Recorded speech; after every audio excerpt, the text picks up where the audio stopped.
Guys, nagawa na natin yung problema. Nag-check engine po ito. Ang lumabas po ay ano? Ito po yun. Yung P0657 saka yung E1607. Ang naging problema nito mga guys, yung ano po, yung wire ng daga, nginat-ngat. Pero hindi ko na i-vlog kasi wala akong tagahawak ng camera. Tapos nagmamadali po tayo. Yun lang po ang ano po. Kung walang power po, ito po yun. Meron din po ano po ito, meron din fuse, meron din. Kaya lang ang naging problema nito guys, yung wire ginat-ngat ng daga. Yun lang ginawa na natin dito.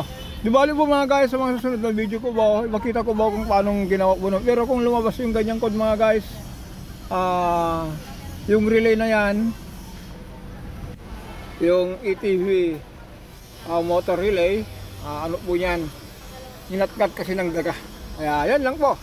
Okay mga guys, for the next video siguro mamaya babagsawan natin to.